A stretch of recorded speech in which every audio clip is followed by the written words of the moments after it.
tonight. They tried to kill my child to shut her up. Well, guess what? You just magnified her.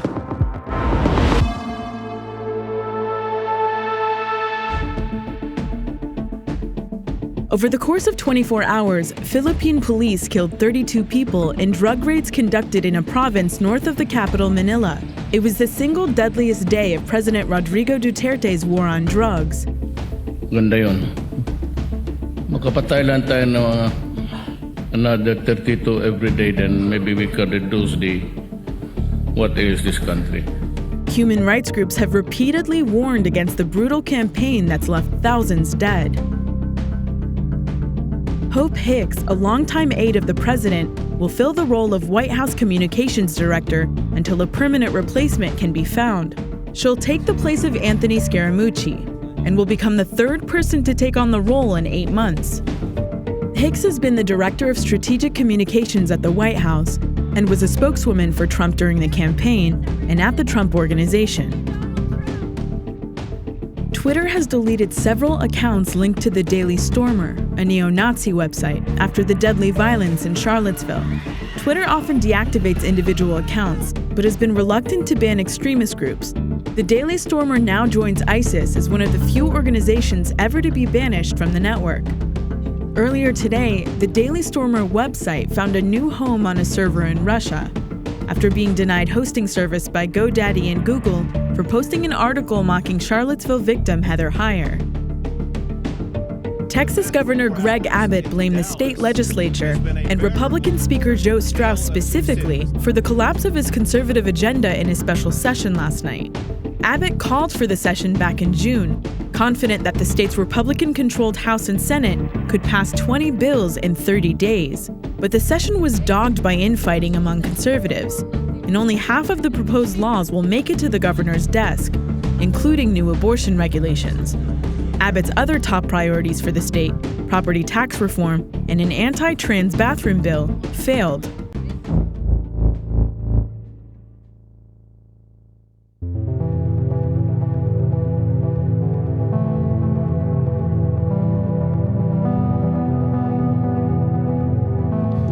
For days now, the number of CEOs backing away from Trump has been ticking higher and higher.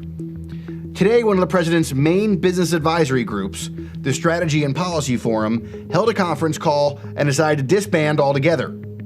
It looked like a bigger group, the Manufacturing Jobs Initiative, would do the same thing. So Trump raced to take credit on Twitter for canceling both of them. It was the old, you can't break up with me because I'm breaking up with you. That's pretty extraordinary because these were the guys who just like 6 months ago were swapping golf stories with the president in the East Room. Jeff actually watched me make a hole-in-one. Can you believe that? Should you tell that story?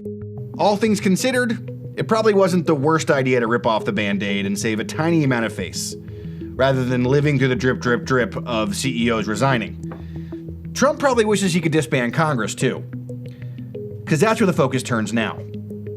A lot of people watched yesterday's disaster of a presidential press conference and thought, here it is. And they were very, very violent.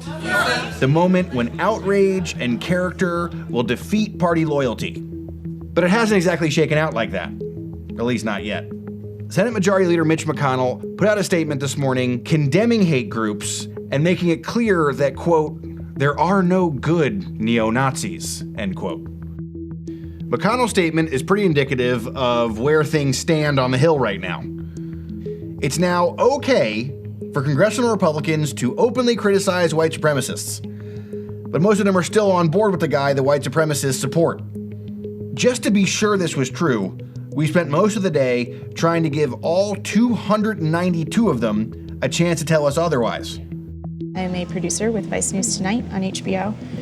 We wanted to ask whether they were morally outraged about Trump's comments yesterday, and if so, whether they plan to act on that outrage. But we didn't get much to work with.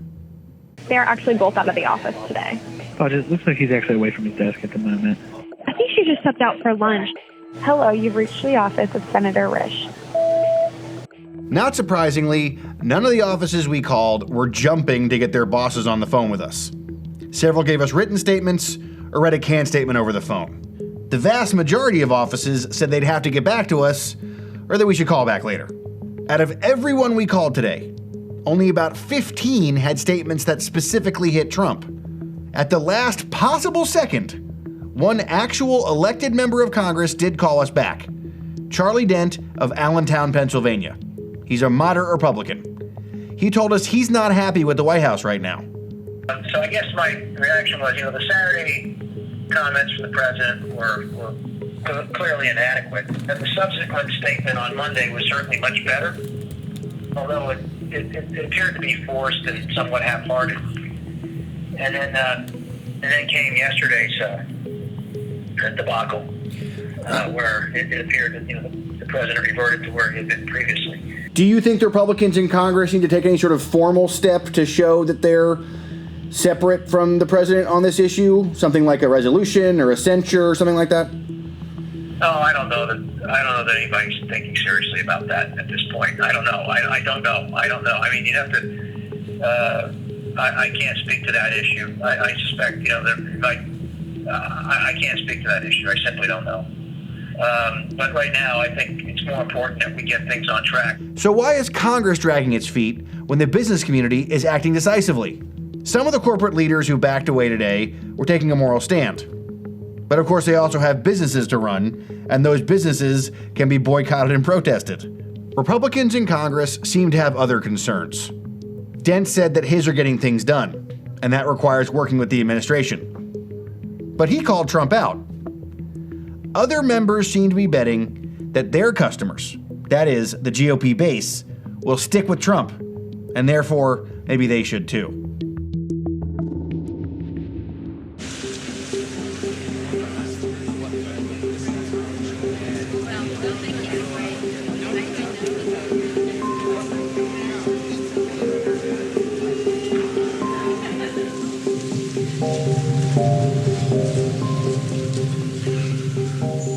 No father should have to do this.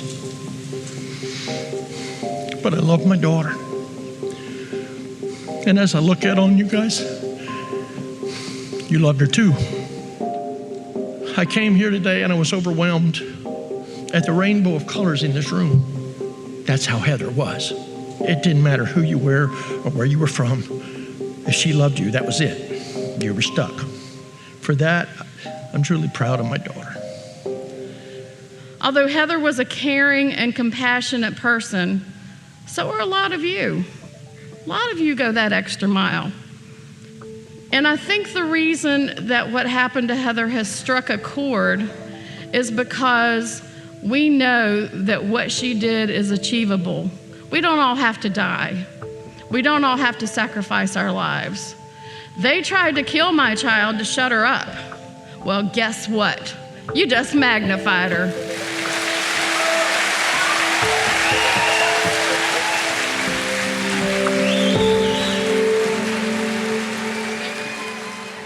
What's the thing you would want people to know most about him? When somebody like Heather can take that large portion of her life to stand up for what is right, to go outside of her means of being comfortable, like these marches, to do what is right, that's admirable.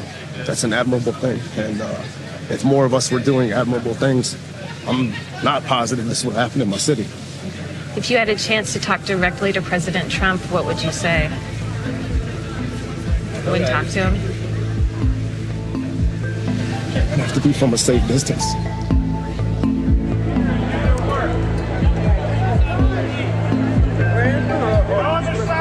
They just literally came down the street at 80 miles per hour to fucking hit us just now. There are people, bodies laying on the ground right now.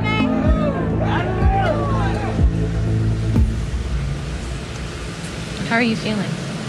I'm still feeling a little PTSD from this weekend, but going to this memorial, it really showed me that there are a lot of good people out here that want to stand up for what's right in our country, what's right in our community. But I am feeling hurt. I was almost killed. There was somebody that was actually killed on Saturday. It was just so inspiring to see the whole crowd stand up to applaud her mom, to know what kind of a woman that Heather was before, when she was young, when she was old, and how her legacy from this incident is going to carry us into the future. I'm still moved right now because the service for Heather was just like half an hour ago. What she was everything that this city is, and that is everything that these terrorists tried to burn down and attack. And her mother just said in there, what she stood for, her voice, is what you all have to magnify. Has President Trump called you? He has not. I heard word from an aide when all this was, right when it was happening, and do you want to talk to him? I said, of course I'll talk to the president, but I haven't heard yet. In your book, Demagogue, you write about democracies destructing through demagogues. Do you think Donald Trump is a demagogue? I concluded, and I've written a lot about how he chose to become a demagogue in his presidential campaign. It was very clear. Somebody who arises sort of from a democracy, they turn the democracy against itself, and they essentially end up creating a state within the state that only follows them. I cannot stop thinking the last few days of a couple of parallels for this, what we're going through right now. The first is that Dylan Roof went to Charleston. Why? He said to start a race war. So how'd that work out for him? It didn't. It didn't. It led to greater racial harmony, greater racial unity, and he's now by himself in a, rotting away in a jail cell. I have that right. When Bull Connor turned the water hoses on peaceful civil rights protesters protesting segregation, millions of people saw the violence and the brutality that they previously had ignored in the Jim Crow South, and Jim Crow started to collapse. And I think the same thing happened here this weekend. As a Jewish man and a father, how do you talk to your kids about this? I don't take this trash personally. I just don't. I mean, these are garbage ideas that go back thousands of years. I am teaching my children that they have to stand up for progress in the world, and you have to be pretty thick-skinned. So you have KKK and you have Nazis. So you have evil coming to our shores. They came trying to destroy, to basically lay arson to kind of the most fundamental parts of our democracy. And it's because the democracy is at risk that we have to overcome it. And they're gonna lose. The first round of talks began today on one of President Trump's top priorities, renegotiating the North American Free Trade Agreement. As a candidate, Trump was pretty clear about NAFTA. I'm going to renegotiate NAFTA, one of the worst trade deals ever signed in the history of our country, perhaps the worst ever signed in the history, frankly, of the world. But what did NAFTA actually do, and why has it generated so much rage?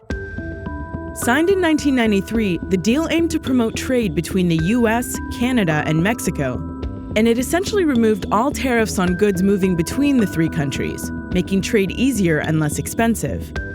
It was never all that beloved. The essence of NAFTA is that American workers will be forced to compete against the desperate and impoverished people of Mexico. There will be a giant sucking sound going south. Even so, NAFTA worked. Trade surged among the three countries to more than $1 trillion in 2015, and each country saw big gains in GDP.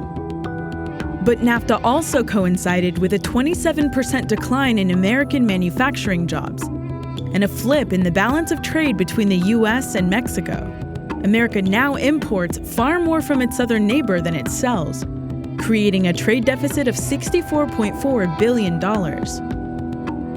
Those are the two issues at the heart of President Trump's crusade against NAFTA, but neither was actually caused by the deal in the first place. Economists say NAFTA was responsible for less than 1% of American job loss, and less than a year after NAFTA took effect, Mexico devalued its currency, which was the primary driver of the ensuing trade deficit. All trade agreements age over time, and Canada and Mexico are coming to the table willingly for renegotiations. But Trump has set the bar pretty high for what he'll be able to accomplish. Even with both houses of Congress under Republican control, he's failed to pass a single large piece of legislation. And he hasn't exactly sweet-talked Mexico.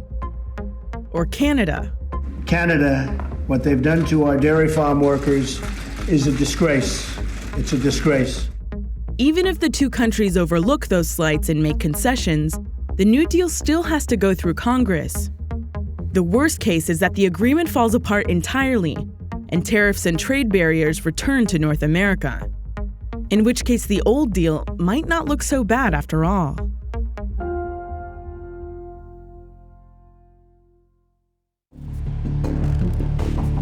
In the Gaza Strip, the Israeli military is threatening to destroy an apartment block in a family home that it claims are concealing a tunnel built by Hamas to store weapons and launch attacks. But the Palestinians aren't the only ones digging tunnels. In East Jerusalem, several Palestinian families have been forced to evacuate their homes because of serious damage they say is caused by Israeli settlers excavating underneath them. And they're gathering evidence to stop the digging in court.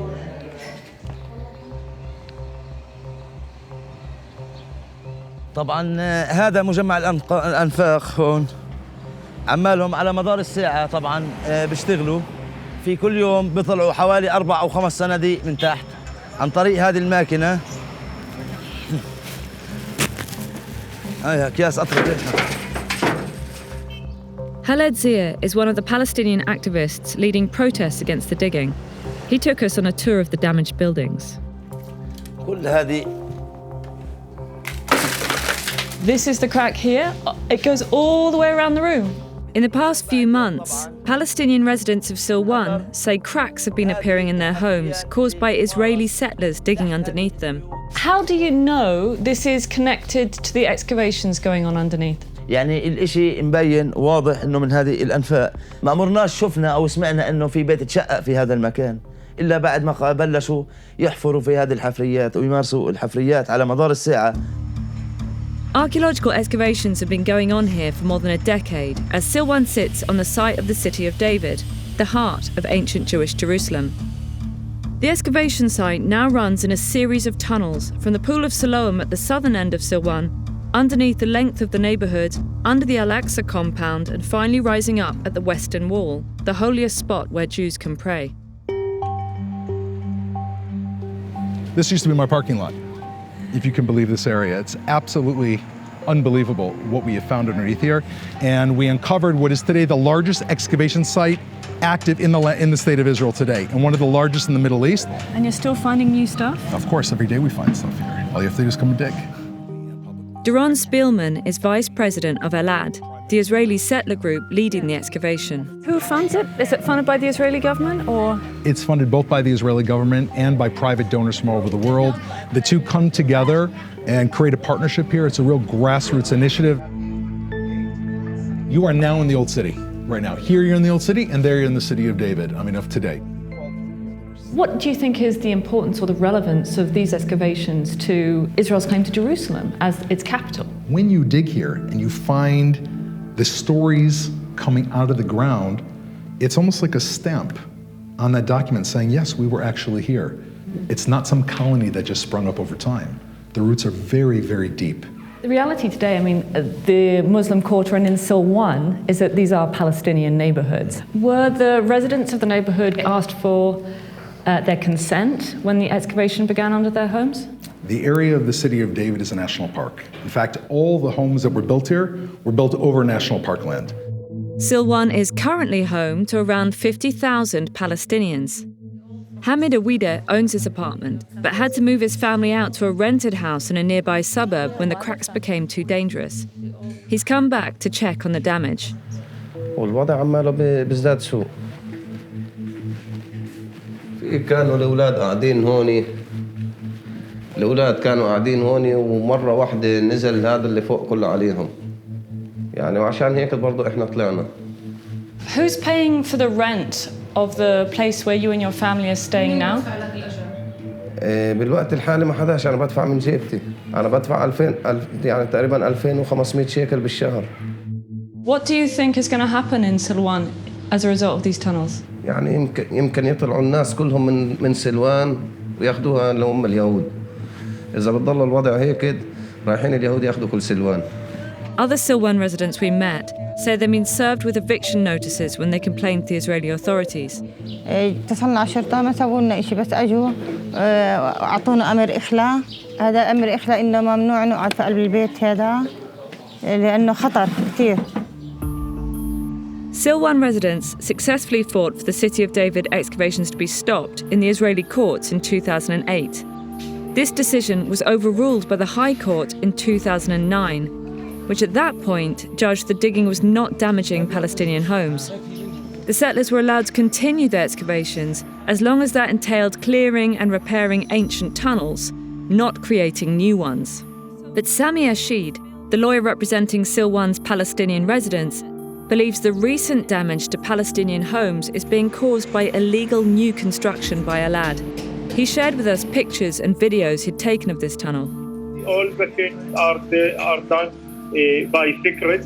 As far as we know, that there was no permit application was submitted to the municipality in order to get a permit for these construction works. And this is something that we have to prove in court. And the second thing we have to prove that there is a direct link between the works done under the houses by the construction of the tunnel and the damages conducted to the houses. I raised this claim with Doron Spielman. He denied any new construction under Silwan and said the tunnel Sami is talking about is in fact the excavation of a 2,000-year-old pilgrimage road. Are you willing to work with these lawyers to give access to see if there is in fact any damage being caused by the excavations? There's no need for me even to give them special access. The access is already there. And if they have a claim which is substantiated by a structural engineer, or if they'd like us to review it, we will do everything. We'll sit down at the table with them. I don't believe there's any issues, but if there is an issue, then we'll come to some form so that we can move forward, some form of compensation or otherwise. Most of these claims are not being brought by residents, they're being brought by political interest groups that have an aim at affecting Israel's sovereignty over the area of the city of David and other areas in East Jerusalem. Because it's not actually these claims of the cracks that are bothering them, it's actually what we're uncovering in the excavation itself. We tried to corroborate both Elad and the Silwan residents' claims independently, but this turned out to be impossible without contracting an engineer. Whatever the cause of the damage, it will take years for this case to be threshed out in the Israeli courts.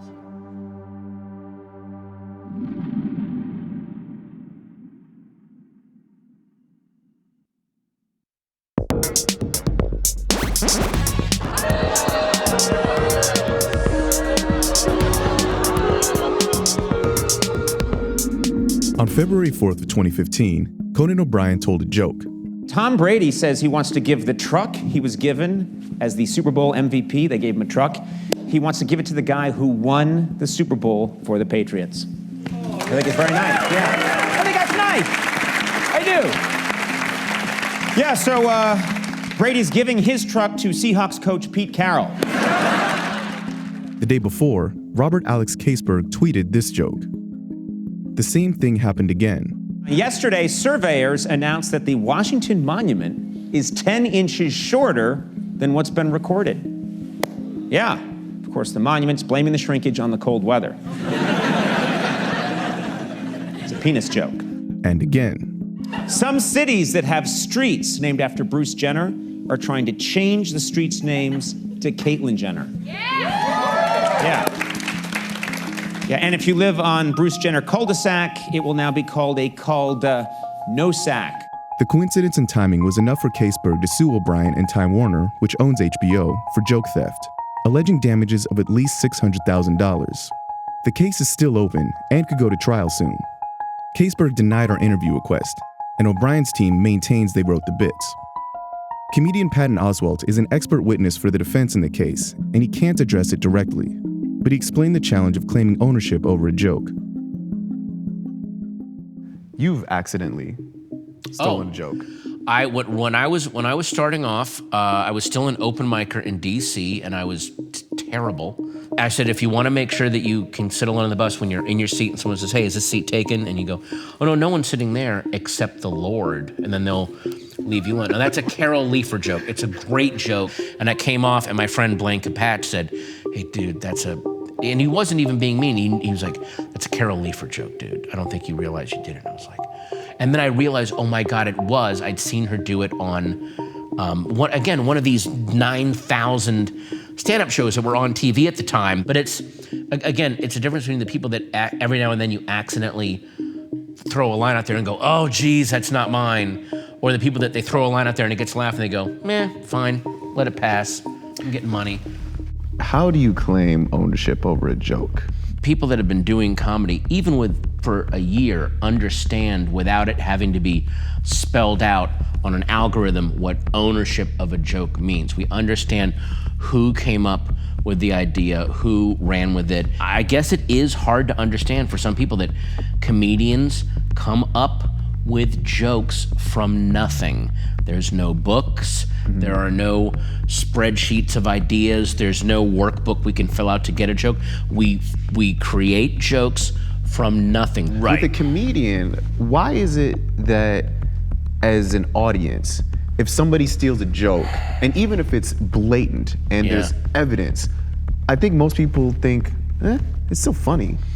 The idea of a mass audience not caring where the joke comes from or who wrote it is still, that's sort of a hangover from the 80s comedy scene of the generic brick wall comedy shows where people went out not to see specific comedians, they went out to see comedy. Period. Period. It sounds like there's a line somewhere for you, but yeah, it's gray. If you're a comedian, you know when something's been stolen, when something is not right, when clearly someone is doing something that is just not theirs. Does comedy need a landmark lawsuit case in order to stop joke stealing? Does that need to happen for comedy? I don't think that there's going to be some kind of landmark case, for lack of a better term, that will ever completely stop joke stealing, but it will. I think the best that can happen immediately is the environment for a joke stealer could just be very, very unpleasant. That's Vice News Tonight for Wednesday, August 16th.